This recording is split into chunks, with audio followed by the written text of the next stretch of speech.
It was a show of unity by Democrats on the president's top domestic priority. On this vote, the yeas are 60, the nays are 39.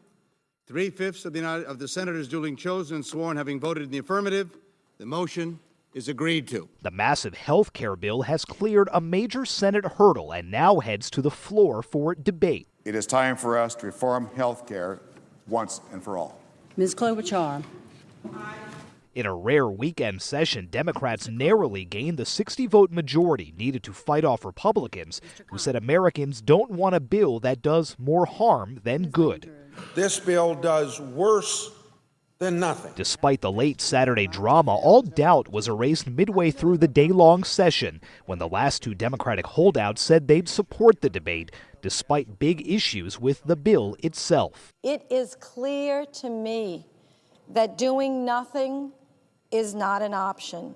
The vote tonight will mark the beginning of consideration of this bill by the full U.S. Senate, not the end. Republicans say Democrats had their chance to speak out earlier. They did not, and will have to explain why. Americans know that a vote to proceed on this bill, to get on this bill, is a vote for higher premiums, higher taxes, and massive cuts to Medicare. That's a pretty hard thing to justify supporting.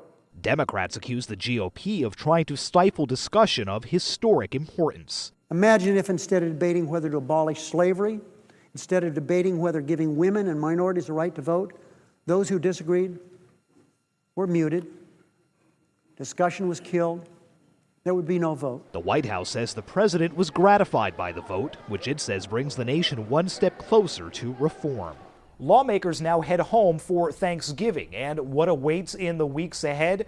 A full-scale contentious debate with Republicans promising to seek big changes, what one lawmaker called a freewheeling amendment process, beginning the day they get back. SAGAR, MEGHANI, The Associated Press, Capitol Hill.